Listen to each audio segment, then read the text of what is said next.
What's going on, FPL managers? Welcome to another video from Fantasy Football Scout. We're 30 minutes ahead of the Gameweek 21 deadline, and it's a big one, isn't it, chaps? It's a double game week. Everton, West Ham, and Brentford all have a double. 2 games this week, and to talk us through it in advance of the deadline, we're joined by Kylie. Hi, Kylie, how are you? Yeah, I'm a little bit stressed, as per usual, but love a bit of FPL without, well, I don't love it without stress. Stress is what I live for. And also, Pilot Flame, otherwise known as Jay. How are you, buddy? Happy New Year.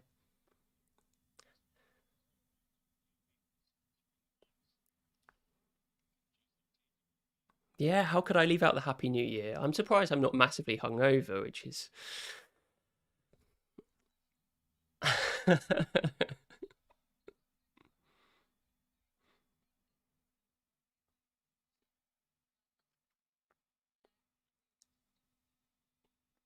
Can't hear guests, apparently. Oh, okay. 1 second.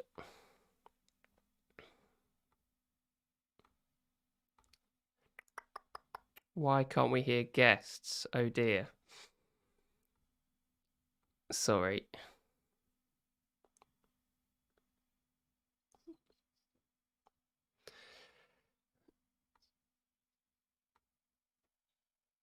Unbelievable. So why is it? It's coming through my speakers. It should come up on the default. Okay. Do. Can you talk now, guys? Yeah. Yeah, Testing, I think one, that's two, coming three. through. Yeah, I think that's coming through now. Sorry about that, Testing, chaps. 1, We 2, can 3. start the stream. Well, start the stream again. And I don't need to do my intro again because everyone can hear me. Well, Kylie, we're joined by you to talk about the deadline streams. How are you? We'll go again. How are you? We'll go again. I'm good. As I was saying before, I could be a little bit fresher. You know, I'm not entirely sure that it's the best combo of a double game week. Maybe not as fresh as I could be, thanks to New Year gin consumption. But that combined with the fact that I have not made my moves yet, it should be an interesting next 27 minutes to the deadline. But I'm looking forward to chatting a bit about FPL, and hopefully that will help me make my decision. Oh, unbelievable. And Pilot, we're joined by you. How are you, buddy? Are you prepared for the double game week? Yeah, did all my transfers last night, got that out and done it out of the way with before dinner time. I said, let the forces be, as it were. Made the -8, the same amount of hits I've taken all season. Brought in triple West Ham, so looking forward to it. Nice one. Right, I'm going to put that technical difficulty down to New Year's Eve 2022. You know, we're just going to get past it. It's fine. It happens. Yeah. We've got some wonderful guests, and we're going to go through your teams. We'll start off with you, Kylie. Yeah. Have you made your transfers yet? No. Okay. I have not. That's absolutely fine. So I don't know whether we're going to get any podcast listeners, but I'm going to go through the team for the podcast listeners anyway. We've got Ramsdale in goal against City, Alexander-Arnold, Cancelo, and Reece James, who is have that hamstring injury. So presumably you're going to be transferring him out in advance of the deadline. Bowen, captain. West Ham have got a double game week, of course. Jota, Son, Foden, and Martinelli, with Ronaldo and Dennis up top. So what are you planning? You've got 25 minutes to make your moves. Yeah. You still haven't made them. What's going on? I live on the edge, you know, and as we've all learnt in the last couple of, I was going to say weeks, but really it's just the last few days, isn't it? Since the server fiasco happened, leaving it late in particularly game weeks like this can be fraught with peril, but I'm doing it nonetheless. So I've got quite a few challenges with my team this week. I think all of us have the challenge of, you know, City and Arsenal playing, Chelsea and Liverpool, right? So when we're loaded up on those players, it's not really an optimal fixture combo for our teams. But there's not really a huge amount I can do about that. The key priorities for me really are, as you pointed out, James is out for the foreseeable, so he needs to go. I am looking at a West Ham defender in there. Would I bring in a West Ham defender if they didn't have a double game week that was Palace and Norwich? No. But then I look at it and I think, okay, I'm obviously not that thrilled by the idea of bringing in, say, a City another City defender or, you know, or Chelsea or any of those. I was looking at the likes of Matty Cash, who still does appeal, but he doesn't have a single. And, you know, like Reguilon, I don't have him, but he's got Watford, great, and then some not amazing fixtures after that. So it sort of feels like an opportunity to just, you know, I don't know that there's necessarily amazing alternatives to a West Ham defender, so I might just go with the game week, double game week fever. But I did go down the rabbit hole this morning of which one do I get, because there's plenty of threads on Twitter at the moment from West Ham fans ranking which players they think are more likely to play. And, you know, we've got Dawson or Diop as, you know, Diop definitely the least exciting option, I think. I had a look at his attacking threat over the last 4 matches, which was 0, like across the board for everything. No pen touches, nothing. Dawson, we know, is a set piece threat, so there's some appeal there, and he seems to be, you know, the most nailed at the moment, given all of the injuries that they have. Soufal has assist potential, but there seems to be some continuing concern about whether he holds the place. And then there's rock bottom price Johnson, who is back from an injury, but he's only played 1 match coming back from an injury. So you can see it's like the little cogs bubbles. are turning. Yeah, I'm like, which one? Yeah, so no, it's really difficult. Sorry to interrupt you, Kylie, but I've personally went through the same process, and I was like, I'm not sure I can really commit to this double game week because it's a bit of a weird one. And I know I'm going to spoiler alert. Pilot has massively committed to this double game week. You've gone all in, and I commend you for that, sir. But me and Kylie at the current moment only have 1 double game week player in Bowen, and that kind of scares me. Are you a little bit worried that you haven't got that many double game week players? I'm not, only because I know I'm bringing 2 in. So I will be 3, which will be reasonably heavy investment. But it makes me feel a bit better. Every year I say, because the last few years, you know, there's been a lot of disappointments with double game weeks. And I keep saying, well, next year I'm not going to go all in. You know, these single game weekers, let's look at Tottenham, for example, playing Watford. They continue to outperform. I'm not going to go crazy with terrible teams. And yet here we are. And it's that excitement of, well, should I take a -12? And it's like, no, I'm not going to do that, because I'm not enamored with the options. But I am, you know, so to address the other change, I guess, that I'll be making is I do want Antonio in my team. He still has relatively high ownership. He is coming into form, and it's a FOMO thing. I mean, Antonio is some sort of form of torture for me, because like many others, held him through the plague that was his drought of goals, and then promptly got rid of him. I think it was for Boxing Day, as part of an 8-point hit. And of course, he was didn't benched. start, came on, and scored, and he's been doing well ever since. So he's quite frustrating, but I don't think that I want to go into this game week without him. So for me, really what it is a case of deciding which of Dennis or Broja I sell. Yeah, I mean, Dennis is not going to AFCON anymore, apparently. I know, yeah. So, which is very annoying for anyone that didn't go Dennis, just purely for that reason, including myself. So I'm really annoyed by that. But I mean, to owners like you, that must be, you know, really good news. It is good news, but the issue that I've got, right, is that I can do, money-wise, I can do James to, I think my preference is maybe Dawson, just for I agree. the security, and he does have that set piece threat, right? Sorry, he's got that threat from set pieces. So my preference is him. He's a bit rich at 4.9, I believe. But I can only afford to get to Antonio with that move if I sell Dennis, because I think I'm a little bit short of doing Broja, which would be probably my preference. I mean, both of those are worthy of holding on to, but it's double game week, and So okay, so what's your plan? What's your plan for big game week, double game week 22? Because I think your transfer plans need to be intertwined with those plans. absolutely. Are you thinking about free hitting? I am, yeah. Okay. So that's a huge part of it. Like the reality is, if I wasn't planning to free hit, and I mean, I think it would be nice to not have to force myself to free hit, which I will be doing if I take Dennis out and bring in Antonio, really, because I'm removing the option of just kind of taking a couple of hits and going into it. Yeah. If I'm removing someone who seems pretty guaranteed to have a double. But I really, the uncertainty of this season, and certainly the uncertainty of my last few weeks, I have just been really challenging. I've been hit with each of those postponements quite hard, that I'm just taking a fly by the seat of my pants kind of approach at the moment, because there's just so much chaos going on. So I'm not being the planner I would usually be. No, that's completely understandable. Yeah, and we're all in the same boat, having to deal last minute with very difficult decisions. Pilot, what would you do if you were in Kylie's shoes? Was there anything that's pressing that you would plan for if you would be free hitting in 22?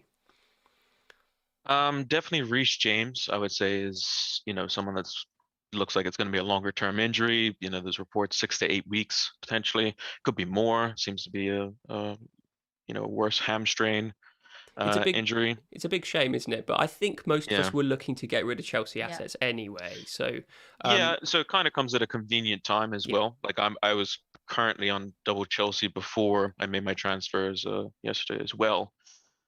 So again, I personally, I go double game week fever, to be honest, and that stems to my transfers as well.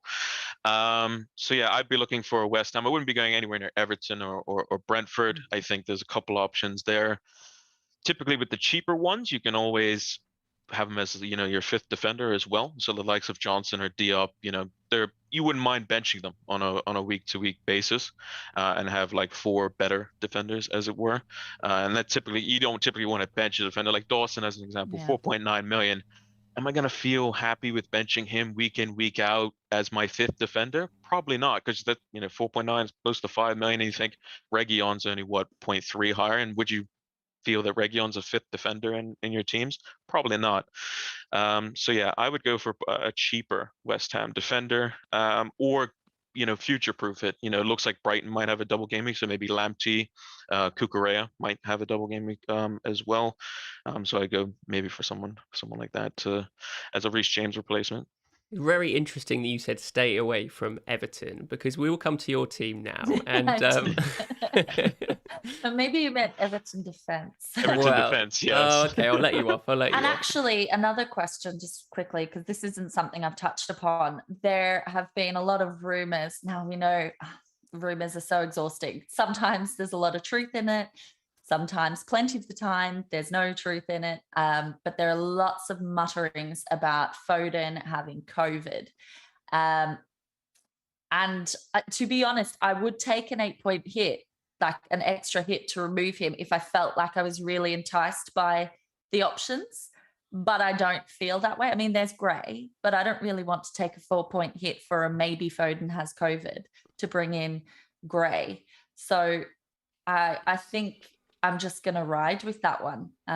It's a really difficult one, because I'm in the same boat, but who do I bring him in for? Exactly. And I know City don't have a double game week or the prospect of one. So you're almost going, you're using it as an excuse to maybe prepare for the big double game week in advance. But I think probably the sensible view is, if you've got a strong enough bench, is to just let the auto subs do their thing, and then you've got maybe one extra transfer next week to be able to deal with Foden if he is out. I mean, you're probably going to be looking to transfer City out next week anyway, and if you're free hitting, it doesn't even matter. But it's really difficult, and whether it's worth a -4 or a -8 just to transfer out one player when maybe you have a decent bench option to come in. Very difficult decision. But yes, let's move on from the Foden news. It's not even news, it's just conjecture, as you're saying. To talk about Jay's team, we've got double game week central here. We've got Calvert-Lewin. Did you bring him in this week, Calvert-Lewin? I did. So I had 2 free transfers. Last week, I just kind of held my hands up and was like, this is going to be a week where I get a red arrow. Just going to have to deal with it. And we'll roll into the potential double game week to see if we can fix some things. So I had a problem up front. I couldn't really make up my mind on forwards. Lacadia and Gelhardt were 2 that I had in my team for a few weeks now. Lacadia for a little bit longer. There was even one week I had 2 free transfers, and my transfer was just downgrade. I think it was one of my cheaper strikers to Lacadia because I couldn't figure out what I was going to do because all the forwards weren't very good at the time. And Dennis was going to AFCON, and King hadn't hit form yet, and that sort of stuff. So I was like, let me sort this out. Let me make the team a little bit more balanced. So we got rid of those 2, and we brought in Calvert-Lewin and Antonio, who had double game weeks, which is quite convenient.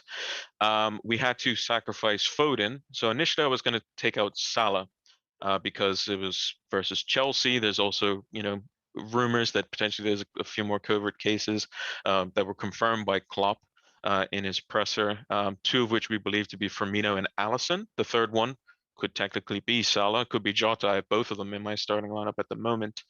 But then I realized I could do the same moves by getting rid of Foden, who apparently is out due to testing positive as well. So we brought Bowen in his stead, and we had to downgrade our injured Reece James. So I went for Johnson.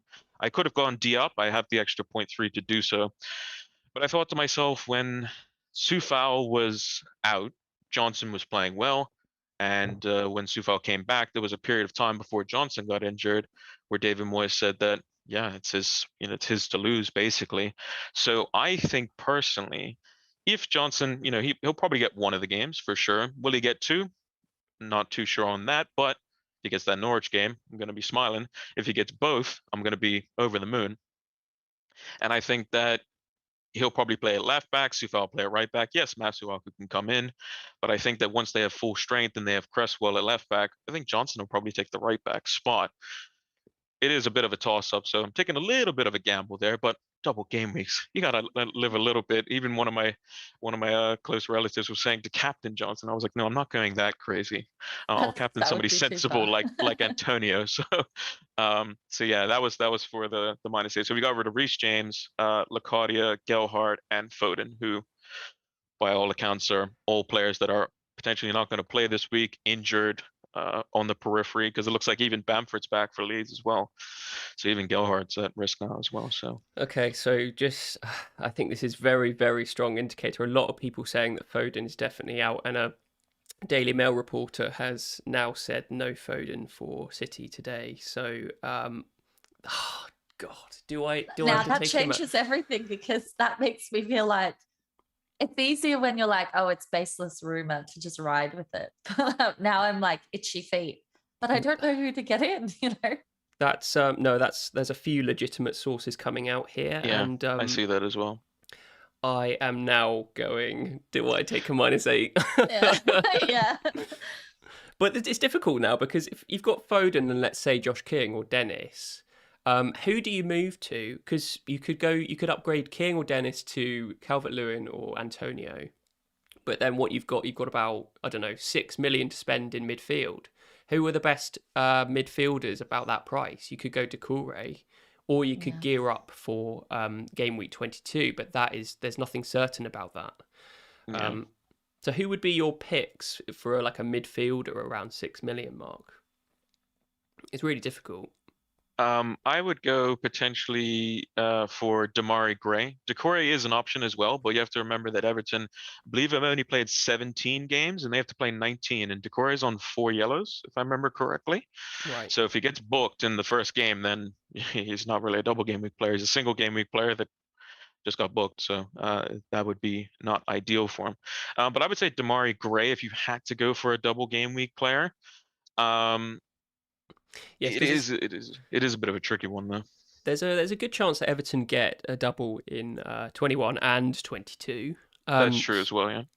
So they're one of the teams that have a very strong possibility of both of those things happening. Brentford is the other one. West Ham is confirmed that they won't have a double in 22. They will just play Leeds, which is a decent fixture for them. Yeah. So trying to balance my attention between this stream and fixing my entire squad. And fixing Phil Foden.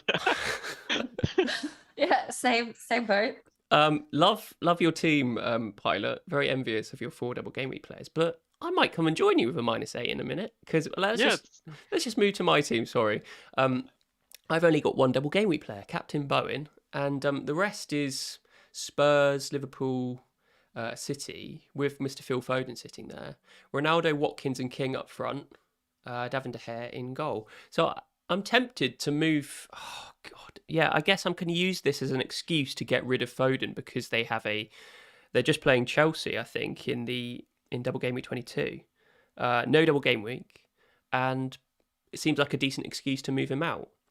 I've already made Sterling to Son this week. I think that's a sensible move. Yeah. So I might just do Foden as well. But the options are difficult. The options are difficult. So Watford have a very strong potential for a decent double game week in 22 of Newcastle, and I can't remember what the other fixture was, but they have a number of decent postponements. So transferring out King is maybe a little bit counterintuitive. So maybe it just has to be a Foden to someone move. But it's very difficult to think of someone if you already have Bowen in midfield. Like Pilot, you said about Damari Gray and Doucouré from Everton. Would you go for, like, if you just wanted to go all in on the excellent Spurs fixture, would you take a punt on someone like Mora? Yeah, you could. Well, you could do. Yeah, he's an option as well because Bergwijn's out, which would be potentially direct competition. That is like it would be a left option. field because everyone's attention is going to be focused right now on bringing in those double game week players, and there is a quite limited pool, but you could certainly afford him as a Foden replacement, as something different. I mean, realistically, the ceiling for goals against Watford is quite high. Yeah. Oh, this is crazy. 7 minutes to go, and I was so set. I was so set on my moves. I was going to chill. This free transfer, no hits. Just going to ride out this game week. Too calm. Foden out. Oh my God, I can use it to get double game week. I mean, let's be honest. You were way too calm coming into a double game week with no hits. It was always going to go down the drain. Mayhem was going. I mean, like, look at the amount of transfers that the Pilot's done. Like, there was no way that wasn't going to catch. Yeah, new year, same FPL stress. Yeah, from what we can gather. Lucas sorry, go on, Pilot. I was going to say originally my transfers before the double game weeks were announced was I was going to take out Salah and I was going to replace one of my forwards with Son and Kane. And I was going to go for 2 cheaper defenders as well. So I was going to get rid of both Alonso and James. So it was going to look. I had enough money to go from either one of my 2 cheaper forwards, whether it be Gelhardt or Lacadia. Salah out. That would be Kane and Son, and then I would get rid of my 2 Chelsea defenders. And I was actually going to go double Man United initially because they look like they're going to probably have a double as well. And I was going to go like Delo and Shaw because I thought that they looked the most threatening out of all the defenders. Delo more specifically just because he's a little bit cheaper and has been playing more under Ranić. And as a Man United fan, something to pay a little bit more attention to. Lamptey was also on the cards as well. And there was also a chance that if I didn't go Kane and I just went Son, I would still have enough money the following week in the double game week to choose between Kane and Son, whichever double I fancied. So I'd have Calvert-Lewin as the double this week, or Antonio, whoever it might be, and then I could replace either Watkins or Antonio or Calvert-Lewin, whichever forward I wanted to, and go up to one of those premiums as potentially a captaincy option with Salah going to AFCON, because that's mainly what they're basically there for. They're just Salah placeholders, really, because Salah's the FPL GOAT this season. Well,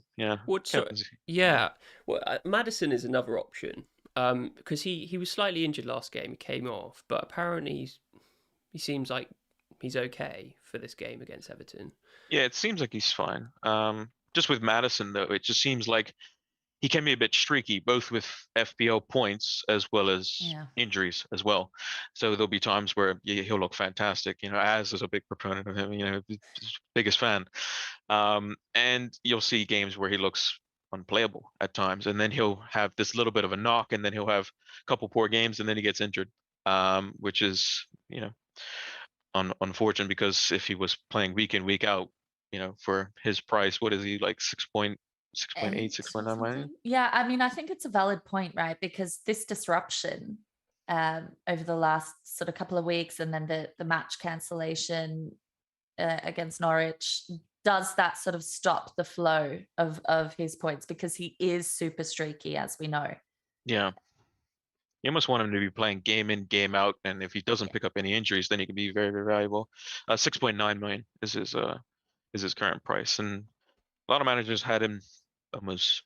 They were looking at him and saying, double game week could be coming up. Madison looks to basically be the be-all and end-all of Leicester, because defensively you're probably not going to go near them. Vardy is injured. So Ian many Atches, attacking issues, yeah, right? Like yeah. Nacho's off to AFCON.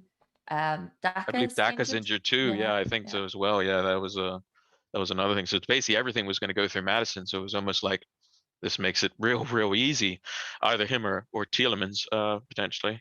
You can go for either, because Tielemans pops up with a worldie every now and again as He well.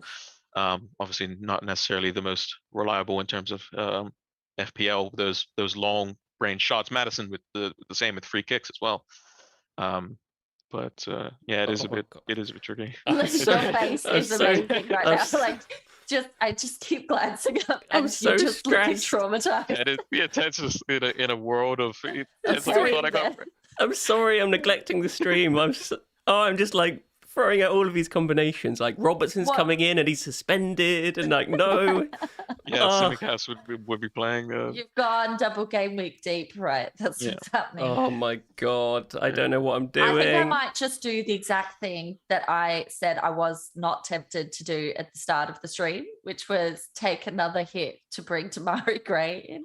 Like, it's really uninspired, but Yeah. I think I might just do it, just because the excitement of having another double game week player. Of course. You have 2 minutes, I've got- maybe less. I've got Maybe 2 the minutes. deadline has passed already. Okay, give me a good double game week potential midfielder for under 8 million. It's Madison, isn't it? I could go Ben Rama, but He's got I'm not AFCON, sure. so he's only He's got got 21. AFCON as well, yeah. of Yeah. course. Yeah. Oh my I would God. say Bowen, but that was obvious, and everyone has Bowen now. So What about other ones? So what sort of minutes do we think the likes of Lanzini will get? Like, doesn't Fornals have COVID? Is that right? I believe so, because I didn't see him in the squad. So that would, that's the first thing we always think of. They're not in the squad. Right. And Ben Rama is definitely going to be out for Norwich, which, let's be honest, is the exciting fixture. Yeah. So maybe someone like, I mean, it's a bit renegade, but maybe someone Yeah. like Lanzini could Or be Vlasic, who scored Yeah. recently as well. So that's could another be one. punt. But I think I'm just going to go Definitely a Damari punt. Gray. I'm just going to go. Yeah, just because there's not enough time to think about anything else. Right, it's done. That's- Foden to Gray, done. That's it. That's it. I've 1 minute to Same. go. That's fine. It's Same. terrible transfer, but I've got money in the bank next week for double game week 22. I've You just make it- done the exact same move at the exact same time. I've just hit it. I can't. The stress is too much. yeah, Oh all my the stress God. is making me refresh my team as well. And I'm like, have I made my Did I transfer? do that? Yeah. Oh my God, this is like the worst deadline stream or the best deadline stream. I don't know. Well, Could be. it's an exciting deadline stream, that's for sure. I Damari feel Gray like gets goal assist or something against Oh. Brighton, and you looks like genius. Stop it. That's Stop true. it. Yeah. Oh my I God. just want to okay. make sure it was Foden that I took out and not like Son or something in the Yeah, panic. that'd have been That would be horrifying. Okay. For -4 Damari Gray, that just sounds so bad on Horrible. paper. Horrible. Foden out, no less, for Damari Gray for a hit. Sounds, I hate it. I hate it so goes much. against everything, doesn't it? But I mean, Yeah. what swung it for me was Everton's potential to have 2 double game weeks. Yeah, and they have great Yeah. fixtures actually. So he's quite an easy hold for that run, even double game weeks aside. They do have a nice run of fixtures. Yeah. Yeah. So I think And that's with Calvert-Lewin, you have to think that they're going to start to be a bit more reinvigorated up front. Hopefully, this is the justification. It's already done. Like, it cannot be taken back. I need to go lie down. Well, I mean, the deadline's passed now, chaps. That was Yeah. thank There you for we go. steering me through that. I'm not sure I could do it without you. So yeah, now we can just de-stress and talk about Yeah. FPL in general for half an hour. So let's just debrief. Kylie, what moves did you make? So, very frustratingly, about 10 seconds before you confirmed that everyone was saying Foden was out, I did the Dawson and Dennis move because that was the combo I could afford. I did James and Dennis out for Dawson and Antonio. Nice. What's quite frustrating is I then obviously did Foden out for Damari Gray. If I'd done all those moves together at the same time, I could have actually left Dennis in and done the Brozier out instead. But no. This is why I don't like doing early moves. That was about 7 minutes before deadline or something, but it was still too early for the optimal combo. But look, as I said, I am planning to free hit. I feel like by making the moves I've made today, I've kind of tied myself into that. And that's fine. I'm okay with it. Okay. 2 free hits makes it easier to use one. Yeah. Exactly. I mean, my plan, so I should talk about my team, but I'm trying to dead end into 22 with a bench boost and then wildcard out of it to get Salah back in and decrease that bench cost. Make sure to bolster the starting 11. I've still got both my free hits, so I won't be using those. So that's going to limit my potential to target 22, but hopefully I'll be able to get 13 double game week players with the likes of Cancelo staying in the team. He won't have a double game week. Who else is there that won't? I think it's only West Ham and City currently that won't. Yeah. So Bowen won't have, but he has Leeds, so that's a good fixture. We will see. That's why I've got Ramsdale and De Gea in goal. It's very, very difficult to use this bench boost chip, and I just want to get rid of it.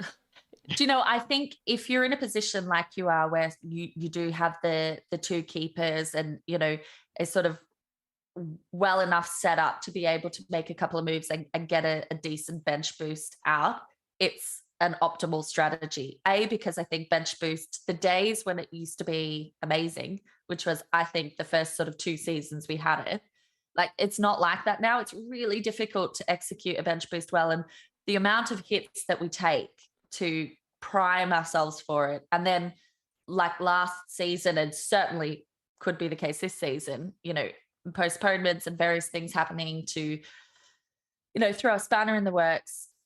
I think if you can use it earlier, it is a great thing to do. And then, because that free hit chip can get you out of a world of pain at any point. But I think you do have to be reasonably well set up with your bench, or as in having even respectable single game weekers and your backup keeper set up to sort of be able to execute that. My bench is a disaster. I've Duffy, Livramento, I don't know what the situation with him is, but he's no form, and Foster. It just completely depends. It just completely depends on your chip strategy, and it's fine to have a weak bench, maybe with a strong 12 man. If you're planning to free hit, and you're not going to use a bench boost until maybe later on in the season after maybe a wild card. It just completely depends. There's plenty of different ways to play the game, and each to their own. That keeps it exciting. Yeah, exactly. And I mean, we're currently going through the ringer at the moment because the Salah versus non-Salah sellers. Salah was such an easy captain option for such a long time. And now we have a choice about which captain to pick. And it's terrible. Last game, it was terrible. We had Son, Foden, Ronaldo, all of these different options. And the effective ownership was pretty spread out. So lots of levers to pull to increase that rank, but less assurity in who to captain. So, Pilot, what's your chip strategy? Are you going to be free hitting in 22? So I can do a couple of different things. Free hit looks to be mostly on the cards, mainly because I want to obviously keep my West Ham players after the fact. I can even just take another -4 potentially to, if I wanted to get Ronaldo, because I still have the Salah money that I can get rid of to allow for that. It just depends on who gets the doubles. I'm playing it pretty flexible. I know that seems to not working out because the one chip I have used, apart from my Gameweek 8 wildcard, which is the free hit, was in an absolute mess. And I've done basically all season my transfers Friday night. Got the team news, listened to Scout, checked Twitter a little bit. Okay, let's make the transfer so I'm not an absolute wreck, barring a couple of deadlines. And the free hit left Harry Kane on my bench, which wasn't ideal. But I think that I can also potentially dead end for a bench boost as well. I do, just looking at it and referring to some of the resources we have for potential double game weeks, see that there is a few players in there that could have a double game week. Since game week 8, I've had 2 goalkeepers on my wild card. That was one of the things I wanted to make sure I could do. One of my goalkeepers was Ramsdale. The other one was Fernandez, who is a goalkeeper that probably only me and Joe have probably had ever from Brentford. He's not very good. So I swapped to Guaita a few weeks down the line. Who's been very frustrating to own, I can imagine. Yeah, because Brentford was so good defensively, and then they had one injury to Raya and one of their center backs at the time. I think they both went down. I think it was the captain. I can't remember his name off the top of my head. And they just went to absolute shambles at the back, which wasn't ideal. But luckily Ramsdale saved me a few times. But with 2 goalkeepers, you're gonna have the benching headache. That there were weeks where it was like, oh yeah, Guaita has a much better fixture than Ramsdale, and Ramsdale ends up with 11 points and Guaita ends up with 1. And that's going to happen with 2 goalkeepers. 100%. I mean, even on my free hit, I had Ramsdale and I'm like, oh yeah, 6 points, great. And Sanchez is there laughing on my bench with 9. So I wouldn't be surprised if Ramsdale gets a double-digit haul against City today. I'm a bit worried about that, but City's just been playing so well. They're on a different plane at the moment. I mean, they're 8 points ahead in the title race. Before Man United played, they had almost double their points. Yeah, they were on 50 and United were on 28. Yes, United still had games to play, but I mean, City, it's still scary to look at, right? 100%, yeah. The squad's just too good. They can literally play a different front 6 in 2 separate games, and you'll be dealing with a completely different outlet. It's like, oh, one game we're playing against Gabriel Jesus, he can get in the box and whatnot. Oh, now we're dealing with Riyad Mahrez, who's going to be hugging the touchline and cutting in off his left foot. Completely different player. So yeah, it is. So if you bench boost in 22, most of your bench is going to consist of West Ham players, Johnson, Bowen, and Antonio, with their 1 fixture at Leeds, and you've got Salah still, so you're going to have to get rid of him once he goes to the Cup of Nations after this Chelsea game. Lots of money to spend. What's your initial intentions? Well, it looks like Spurs is probably going to have a double. How good that double is, we're still, again, it looks like it could be okay. Conte's team is looking better and better with every game. And straight swap the Son could be quite easy. A -4 and get rid of one of the potential, one of the forwards, whether it be Watkins, Calvert-Lewin, or Antonio, whichever one I maybe doesn't have necessarily a double game week or has a worse single fixture, could be an easy route to go for Kane if I wanted to, and then go for like a cheaper midfielder that does have a double. I'm kind of keeping my kind of eyes peeled, as it were, and looking and seeing what we could potentially go for with the likes of the cheaper midfielders. I mean, there could be a bunch that could have double game weeks, but the main crux of it would be the Salah money's either going to go into Son, or it's going to be a make way for like a small hit or something to get Ronaldo or Kane, and they will probably be the captains, the best, or most captain players that week, because they're most likely to have doubles and big money price tag. You kind of go for those players over others. Yeah, for sure. Okay, sounds like you have a plan. Otherwise, it might be a free hit, but it depends how the double game week's fall. Yeah, exactly. Your plans have to be rough nowadays, because sometimes it just gets chucked out the window. Like this morning, just Foden comes in and like last night, I was looking. I was like, oh yeah, or yesterday afternoon, I was like, oh yeah, Kane and Son coming in looking great versus Watford. And by all accounts, Kane and Son could both get ridiculous holes versus Watford easily, and Antonio could, get nothing. It's the way it is sometimes.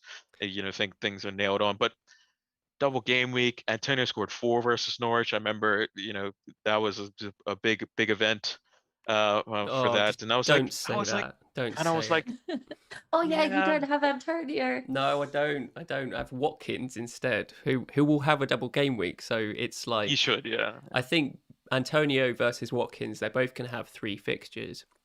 It's just Antonio's fixture is a little bit better, I think, because I think Aston Villa have to play Man United, but Aston Villa have been playing well, and they have. I just didn't think of a way of getting in Antonio. But the problem is, he's just so erratic at the moment. He's like scoring, that goal he came on at half time and scored. And most of the time he's an assist merchant. So I'm not even sure whether he's worth it or not. He's going to definitely punish me now that I've said that. I mean, he's a proper FOMO buy. Like, let's be honest. Yeah, 100%. If it weren't for what we know he's capable of and has proven in the early part of this season, and the fact that his ownership is still high, it's that notion of double game week, limited super appealing options, and just why not? I mean, as we sort of said, you came in calm, no hits. I had started with the James injury thinking I'm actually just going to change him to Dallo, right? Easy move, save a bit of money, good fixtures, nice and calm and sensible. Double game weeks drop, and it's mayhem, and Foden's out for an 8-point hit for Damari Gray at the last minute. I just so brutal. I mean, Andrew Shaw in the chat sums it up. Ted just looks sick. Yeah, you do. You look like something's died inside. I feel like so pale. I don't know why, and I'm not even hungover. Like people would think, oh, it's New Year's Day. He's clearly had too much to drink. It's just the stress of the deadline. I've just moved Foden to Damari Gray for a -4, and just like the 5 minutes before that, I'm not even sure I spoke on the stream, and I'm just going. You actually looked like you were tearing your hair out, like in the background. It was just like the face of anxiety. Yeah, that's really that's why we love FPL. Why do we do this to ourselves? Why? I don't know. But as you said, it's the chaos and the stress of it. It's adrenaline pumping. Like we're all a bit mad, clearly, but like we live for these moments. If it was just another game week, be like, oh yeah, okay, make my moves, be sensible, but 100%. Like I think we need to experience these sort of stressful moments to really be able to celebrate when something goes really right. Because if you don't suffer those lows and the highs, then it's all just a bit, average and like a last-minute Damari Gray transfer that comes in for you. Woo! Imagine how good would that be? Yeah. You and me, Kylie, absolutely just punching the ceiling with. I have to say though, I haven't been especially lucky this season, so I have a tendency, this has been proven, to go way too early this season. Like I started with Smith Rowe this season, and I got rid of him after a few weeks. He looked decent enough, but Arsenal were a bit poor, and then of course, we know what happened there. I went way too early on Bowen as well. Now I did catch him for his first haul, but this sort of pattern keeps going. So I'd say in about 4 weeks, Damari Gray's going to start doing brilliantly. I really hope so. So you've done a Morecambe and Wise. You've got all the right players, just played them at the wrong time. Wrong Unbelievable. time, yeah. Luckily for me, for like my Game Week 8 wildcard, I feel like it's almost like it was too convenient. Brought back in Antonio, but I got rid of him on my wildcard in Game Week 8. And that was when I brought in the likes of, I think my backline was Diaz, Trent, Cancelo, Chilwell, and James. Wow. And that's when Chilwell he had just come off England duty, was doing well. So basically all the transfers that I've done for the most part this season have been pretty much bang on the money, or someone's done something the week before where I'm like, that looks pretty good. And then Reece James obviously caught fire. Chilwell was doing well. And Antonio, that I got rid of, basically went into a drought. There was several game weeks where he literally only scored once. And now I'm starting to see, okay, he's getting a couple returns just in time for the double game. Let's bring him back in. And actually something I wanted to ask as well, because there's a lot of debate, Bowen versus Antonio captain. My reasoning behind going Antonio captain was, one, he's almost certainly not going to play in that FA Cup game. This is me personally, because he wasn't playing in the early rounds of the Carabao Cup as well, because he's only the only real out and out striker, or someone who can basically bully the defense and do the things that Antonio does. He's just a different forward proposition to the likes of Bowen or Vlasic if they want to play a false nine there.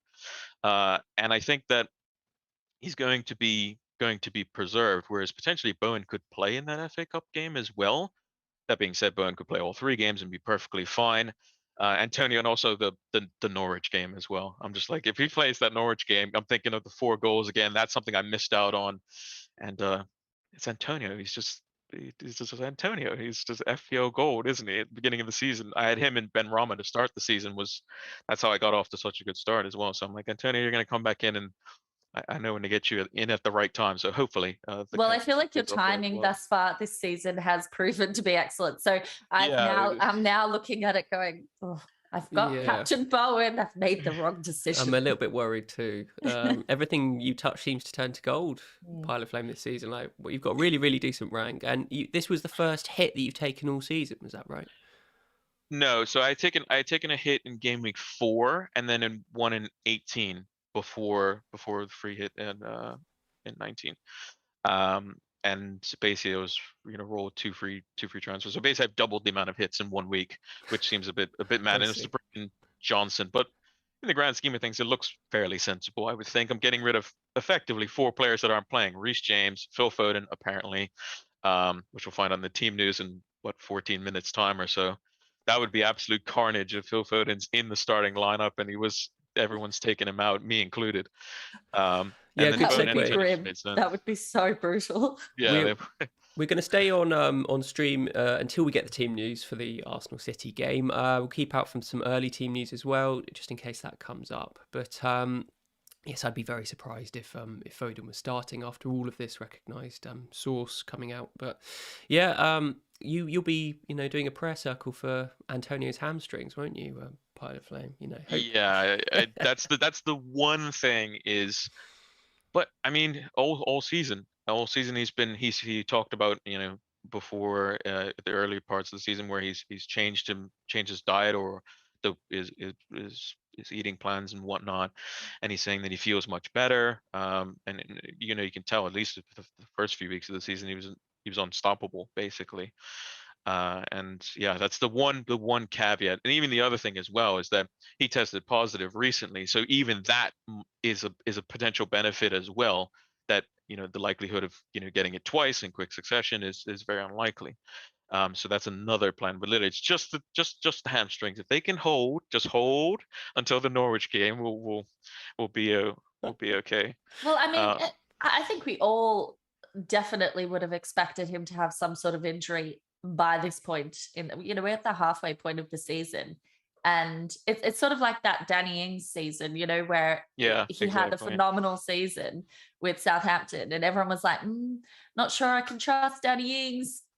He's made of glass, etc. And then just didn't get injured. I mean, obviously, then subsequently did, but in that season, he just kept going. And I don't know, maybe it's the same for Antonio, because I definitely would not have thought he'd get to the halfway point playing pretty much every game and not getting injured. Any games he hasn't played is either he's been isolating or he got suspended. He got the red card back in was it game week 4 or whenever it was early on in the season. He had got returns in 2 or 3 games in a row. Him and Ben Rama were just lighting it up, and then he got suspended, came back and did a couple extra returns, and then that's when I got rid of him. And then I guess they put the curse on him. I just wanted to bring a tweet from Az. He says, "Hungover, and I just took a -4 for Ethan Pinnock. Hello 2022." I thought that was pretty apt. I thought that was quick. Well, I mean, that's probably even worse than our moves, Kylie. So there we go. Yeah, that does actually make me feel a bit better. Yeah, Nice. it brings the good spirits. You're like, well, Damari Gray's been doing well this week. Ethan Pinnock, I don't know about Brentford defense, but I mean, it's left field, but you never know. I mean, Az was an Definitely. advocate for Martinelli pretty early on, and that came That's true. flooding That's true. through. So fair play. mind you, Az has been pretty good with his transfers recently as well. So watch Pinnock will pop up with a goal. So that's gonna work. Possibly, yeah.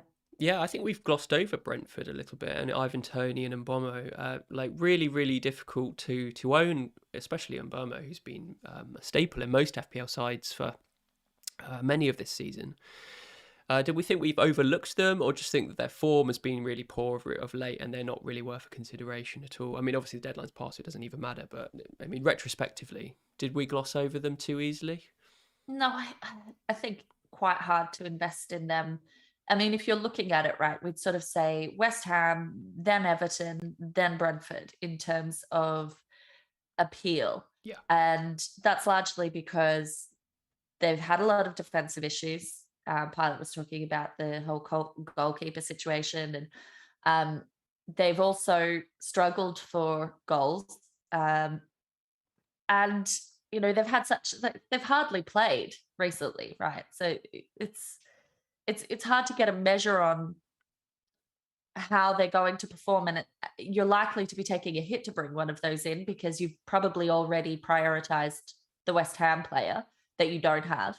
So you're taking a hit to get a Brentford player in, and I'm just not sure that I would feel confident in 4 matches of them justifying that hit.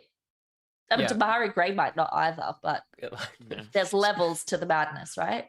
I just think. Speaking of Gray, like I've just seen on Twitter that Praz made exactly the same moves as me right there to you the go. end. I'm just so happy. Are you feeling relieved? I'm so happy. Like I didn't just flap and just bought in, I don't know, some rubbish player, and I'm just so happy. Now looks sensible. The roller coaster of the stream is like it just starts off calm, really stressed, down in the dumps. What have I done? Oh, someone else has done my move. Okay, we're fine again. Just up, down. I'm not a complete idiot. A respectable manager has made the same moves as me. Always a relief. Nice. Oh, Always there we go. relief. Well, I mean, we're 8 minutes until we get the team news. Let's talk about the fixtures that are actually going on today. We've got Arsenal, Man City up first. What are both of your predictions for that? City win? Yeah, it's got to be right. Should be. City are just so good, and the one thing that Arsenal fans have criticized their teams in the past is that they don't beat the smaller teams, and they've done that really well this season. Everyone that they should beat, for the most part, they've either gotten a draw or a win. They've done quite well, and that's why they're in the or in and about the top 4. I think they are in the top 4 currently, or at least close to it anyway. It's just the big teams. So when they play against the Cities, the Liverpools, the Chelseas, they don't get the result that they need. And they're going to need to do that if they want to get into the top 4. I think it's going to be a bit dicey for that 4th spot. It seems Chelsea will probably get it together once all their injuries are back to normal, and they're because they've been struck by cases in their camp as well. City are just going to probably run away with it. Liverpool, they'll probably be fine, and it's just a bunch of teams jarring for that one spot. You get West Ham, who've been brilliant this season. Conte's Spurs, Arsenal have been doing well, and United are like kind of a sleeping giant. So yeah, it is going to be very interesting for that 4th spot. We were all thinking, oh yeah, it's going to be a fantastic title race. Well, it looks like City's just going to win it, aren't they? And it's the 4th place spot, which I guess you can say Arsene Wenger proved us all and said, yeah, got to get 4th.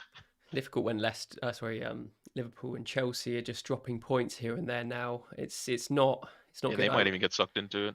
Yeah, exactly. And Salah and Mane will go on to the African Cup of Nations, and maybe they'll Just slide huge. further in Jan, which is Both really him difficult. and Mane as well. Yeah, exactly. Yeah. The big part of how they play, it's through those two and the fullbacks. So yeah, it's going to be really interesting. Back to the fixtures today. We've got the other two. We've got Leicester and Norwich, which was postponed, which I definitely would have bought in Maddison if he was playing Norwich, and I can't remember who the other fixture was, but that's been postponed.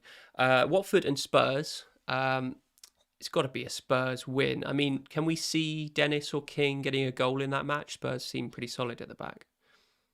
Potentially nicking one. Yeah, I can see that. I don't see them getting multiple goals because Spurs have been defensively better as expected under Conte. But I can see Dennis making me very upset that I sold him by nicking one at the death. Yeah, I either think it's going to be potentially like a Spurs just away day where they just absolutely just slaughter Watford, like a 3-1, maybe a 4-1 or something, because Watford have been conceding goals left, right, and center. Dennis will probably nick one as he's been doing all season. I'm like, I'm not going to get Dennis. He's going to AFCON. I'm not getting Dennis. He's going to AFCON. He's not going to AFCON. He's going to burn me again, isn't he? And then, like the start of last week was the real kicker. I was like, okay, I'm going to watch the games. First goal goes in, 4 minutes in, Josh King to Dennis, 2 players that literally I don't have. And I was like, okay, well, this is going to be one of those game weeks, isn't it? But it's either going to be a Spurs, just absolute mauling of Watford, 3-4-1 probably, or Watford are resolute and they get like a 1-0 and they nick it or something like that.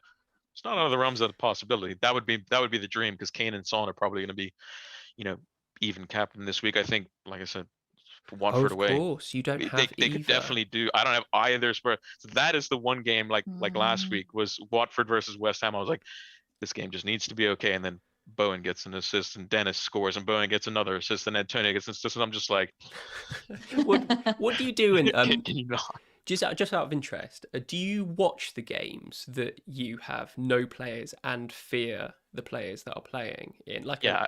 I'm a massive masochist in that respect, and I'll just watch it and just go, no, no, no, don't do that, don't do Yeah. that. Do you watch Yeah. them or do you just completely avoid them?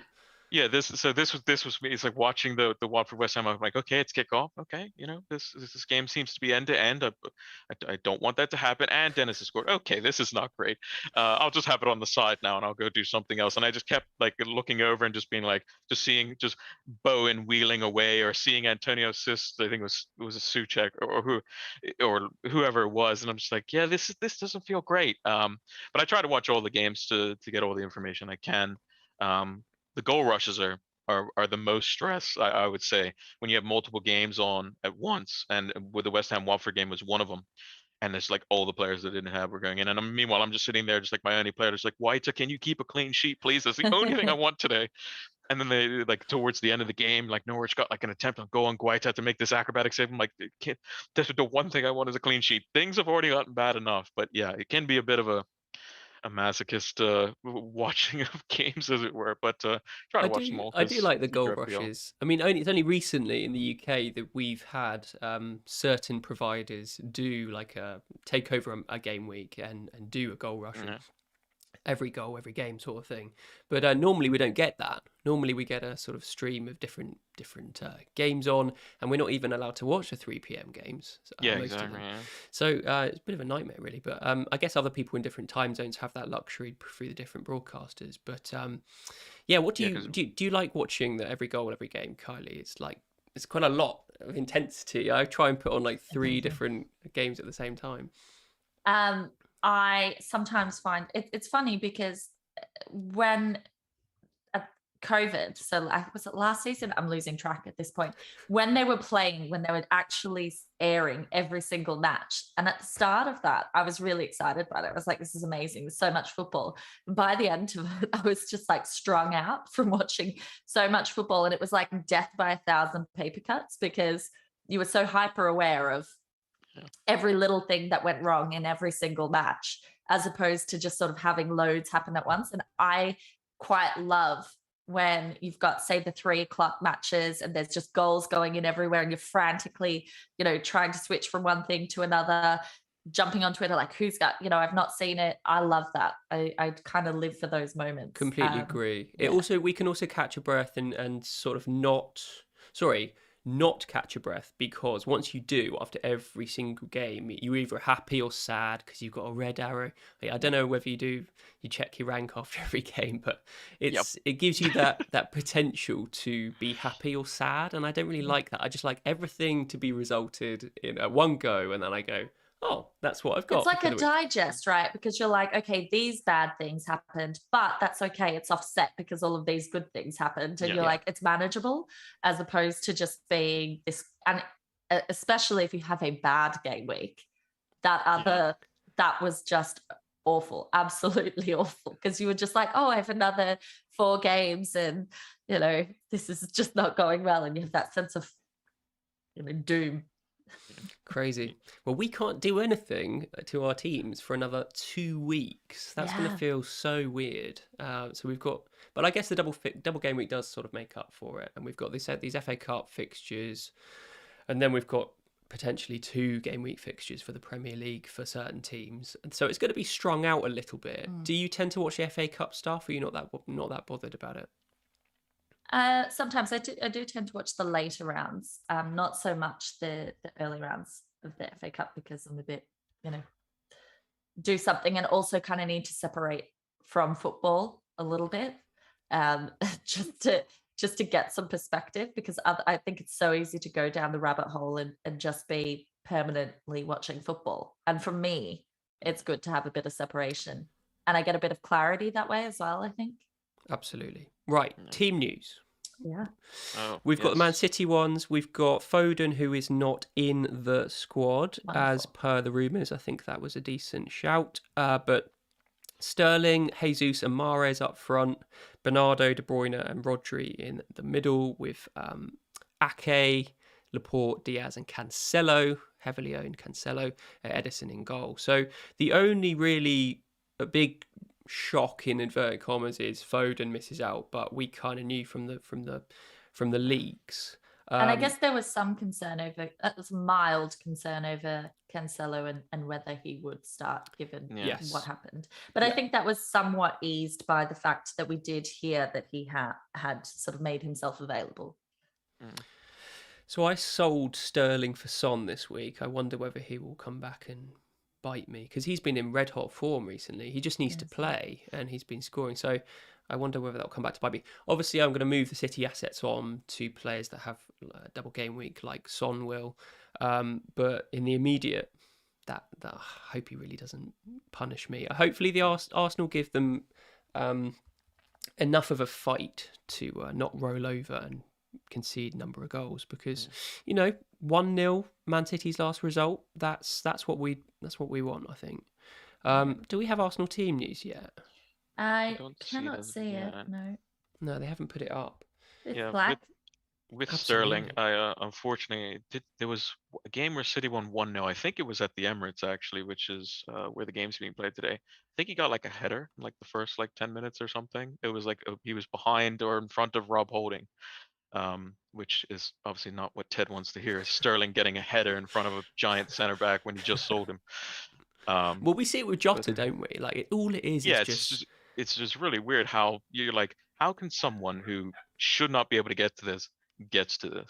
Timing, positioning. Probably Arsenal. It was Arsenal's poor defense that day, but they've shored it up at the back. Mind you, they don't have Tomiyasu, who's been, I think, potentially signing of the year. Defensively very good early, just brings kind of like a strength and like kind of just no nonsense at the back as well, and kind of can fill in like a back three when Tierney or Tavares or whoever's playing on the left at left back just flying forward, he kind of slots over and gives him a bit more of a solid base. And I'm not sure if he's in the team. He wasn't there last week. Apparently he is. Apparently he's starting. Oh, he is good. Okay, well that helps him out quite a lot. They got their main back four. So yes, I've got it too. We've got Ramsdale in goal. Tomiyasu, signing of the season. Are you an Arsenal fan by any chance? No, Man United actually. No, signing of the season is maybe a little bit strong, but I agree he's a good signing. Arsenal have they've been quite leaky defensively, and I just think for someone who everyone was looking at it like, if he came from was it Division 2 in Syria or the division below Syria, like the main.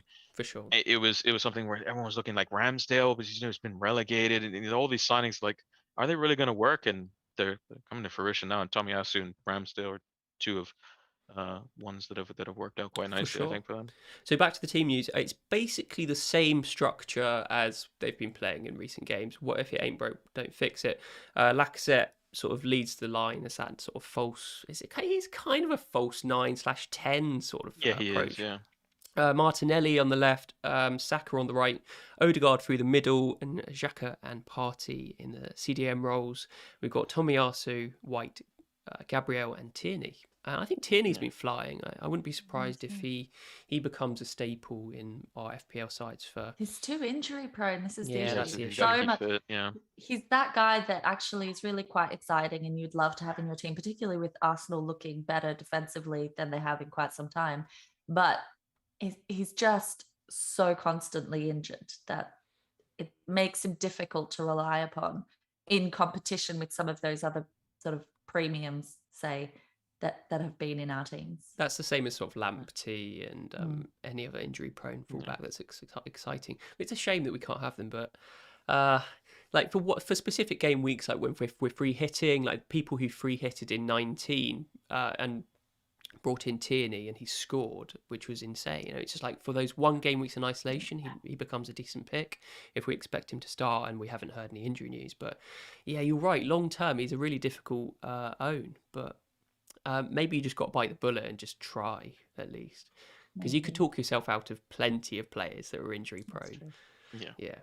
And Antonio potentially being one of them as this week because with the hamstring.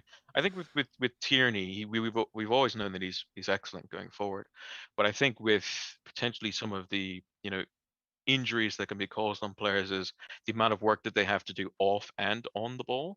So with Arsenal, they've been a lot better defensively and given their left back in particular more freedom to basically go forward and kind of stay forward in a sense. Martinelli's cutting inside. Smith Rowe, when he plays on the left, cuts inside as well. And you just have the free reign down that left hand side. And like I mentioned with Tomiyasu, they kind of slot across and make a back three with Gabriel and White. Then they have the base of Partey and Xhaka, and they just kind of have Tierney and just like, yeah, you're just going to play a left wing. Or Tavares, as we saw, was taking shots from everywhere when he was playing as well. And Lacazette kind of drops off and lets kind of the young boys, as it were, Saka, Odegaard, Martinelli, just going beyond. I'll link with you, and that's what it seems like Arteta's going for, and it's been working in recent weeks. Versus City, though, we'll see how it goes. But yeah, in the past, it's interesting. always been teacher versus the student. It's always been like Bielsa taught Pep and Pep taught Arteta, and then Arteta just loses like 5 or 6-0 every time. I wonder whether it'll be different this time, because seemingly once Aubameyang has been left out of the squad and they've changed to this new structure, I wonder whether they will start getting more bigger results in bigger games. Who knows? They've certainly been looking good. Yeah, go back to the FA Cup, because it was like the first couple of games I think Arteta was in charge that were like big games. Was the semi-final versus Man City as well. And they ended up going to win the FA Cup that year as well. But yeah, I think it's pretty smart, because Lacazette we know he's good at dropping off the line and linking play, much to the frustration of some of FPL managers. He only gets a phantom assist or something like that, and you want him to score, but he is on penalties as well. But I think Martinelli, Saka, Odegaard, let the younger guys run around, let them do all the work, and Lacazette can kind of just play provider, yeah. And Smith Rowe coming on, he's just a burst of energy. It seems like every time he comes on, he just scores. Every time. Yeah, I've had a few good fortunate weeks where someone hasn't played and he's come on and be like, oh look, Smith Rowe scored again. He's coming off my bench. Great, that's really good. Or even in reverse with Rafinha, I think it was a couple of weeks ago, Smith Rowe didn't come off the bench and Rafinha had scored, and Rafinha came off the bench. I was like, oh well, they're just doing what Smith Rowe was doing last week, so it kind of works. No doubt he'll come on today and score the equaliser or Inevitably, something. yes. Inevitably, unbelievable. One shot, one goal sort of thing. But yes, we've covered City, Arsenal, got the team news for that. The last fixture that we were going to mention today is the 5:30 kickoff, Crystal Palace versus West Ham. And, Crystal Palace obviously lost their last game because I think they had personnel issues. But I think they've got a few people back this game. What are our expectations? Because Palace have been very decent this season. They have. What do you think, Kylie? I don't know. Do we know... Was it actually COVID that Gallagher had? Because I don't know that it was ever confirmed, right? There were rumours, and then of course he wasn't in the squad. So presumably, if it was COVID, he would still be out. And obviously, he's been a key part of their team. Granted, they didn't have him last week, and they did really well against Norwich, though. So that qualifying statement always needs to be there. I think Palace are probably the team that we've all underrated to a degree in terms of expectation at the start of the season. Like, they've outperformed what I thought they were going to be capable of. I definitely don't see a clean sheet despite having invested in Dawson. That was really about Norwich. I think that this could be quite an evenly matched affair. I find it quite difficult to determine who will win, and it really depends on which West Ham comes out. Is it the West Ham that can score many goals in a match, or is it the West Ham that we saw only a few weeks back where they're struggling quite a bit? And I think a lot of that hinges upon Antonio. What Antonio do we have on the pitch?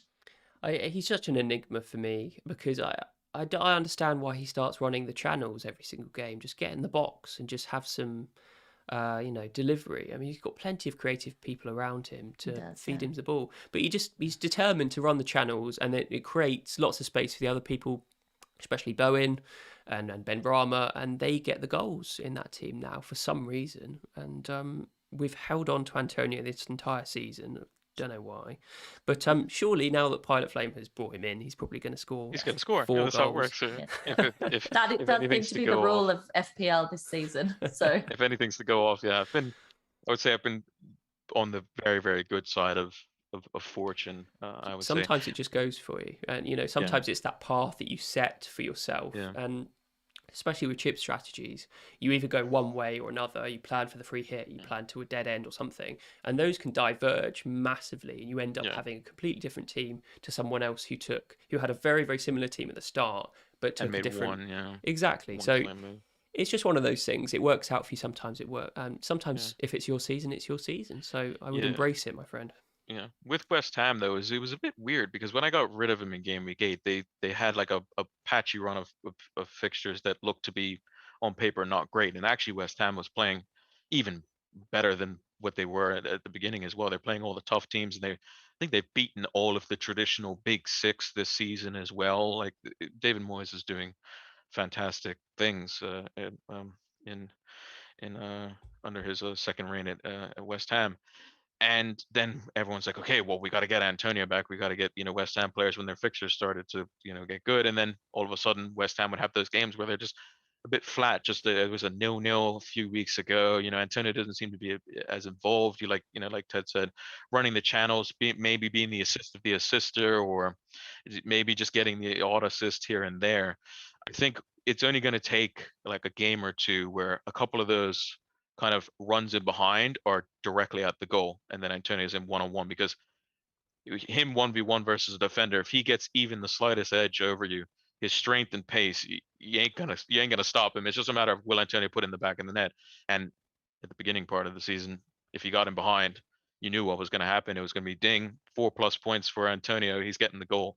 I wonder Hopefully whether it's a he can turn tactical around. thing that David Moyes Maybe, has maybe. instilled in him. I wonder, and maybe that will go some way into preserving his fitness long term. Maybe they've made some clever decision there, but I don't know. I mean, he's almost a distraction in a sense. Everyone's Yeah. thinking, how do we deal with Antonio? He's just so completely different to anyone that we usually deal with on a week-to-week basis. And you spend all your eggs and put them in one basket, looking to how do we stop Antonio? Oh, Antonio's just slid the ball across the Bowen, who's wide open at the back post. Ding, goal. Same Yeah. as Ben Rama, many times popping up at the top of the box. Lingard, last season when he was on loan, many a times to be Antonio streaking, down the touchline, and then all of a sudden, oh look, Jesse Lingard's wide open, because everyone's giving him space, and him, Bowen, Ben Rama, Lanzini, they're all very good at shooting from just outside the box, or when they given an opportunity to put it on target.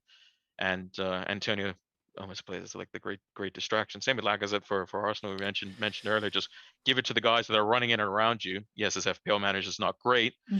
It seems like most of the forwards this year, apart from just mainly Dennis, really on a consistent basis, have just been playing provider, which is Yeah. 100%. Alright. I don't think West Ham are going to roll over Palace this today. No, I don't think so either. I think it's gonna be close. I think Palace have been like one of the best teams for big chances conceded. Very, very few. And Mitchell is actually having a really decent season at left back, and I know that's probably not good for Bowen owners, but I guess they're interchangeable enough, those front three, to not really become a positional. Like they're going to stay in the same position. They're going to move around a lot, so it's not necessarily the matchups we're talking about. But regardless, I think Palace are very, very strong defensively, and I think they only lost convincingly to Spurs because Zaha got him sent off. This was before the Norwich match, and you saw that how quickly they tore Norwich apart. 3-0 win, very, very convincing. So it'll be an interesting one. I think it's the Norwich match we've brought the West Ham players in for. I think if you got anything, an assist in the Palace match, you'd be pretty happy. Yeah. Because it is really about that Norwich fixture. Yeah, 100%. 100%. With Gallagher, if Gallagher is playing as well, because that's something that's still a bit of an unknown. He brings just something completely different to that Palace midfield. Before it was you got the MacArthur, Milivojevic, just kind of a very kind of just stagnant midfield, and kind of relied on Zaha to do everything. Now you have you had Elise before he got injured. You got Gallagher in there as well. And you have dynamic forwards with the likes of Odson Edward. Just doing really, really well, and just providing a fresh look to Palace. It's going to be tricky for West Ham. I think probably like a 2-1 probably. I could easily see a 1-1 draw. I think both teams are capable. It's just a matter of which team gets kind of control on the transition, because both teams are very good in transition. Edward is rapid. Gallagher can find a pass. Antonio, we know, going the other way with Bowen is quite good. So it's who can control that transition, I think, is going to be quite interesting. Who knows? We might get a cricket score, but I have Guaita in goal, so I'm kind of hoping for like a penalty save, and so who's going to take the penalties for West Ham, because it's not Antonio. No. It It's probably Declan Rice, if it, probably, isn't it? it probably maybe Declan Rice. Yeah. Noble usually when he's on the pitch. Lanzini has taken one before. That's true. Has Yeah. Bowen taken a penalty? I'm not I don't think so. entirely sure. No, I'm not sure. Because if he was, and a penalty save for Guaita, and then Bowen taps it in after the fact, and then goes Oh, on to that get would a be hole, alright. and then Antonio.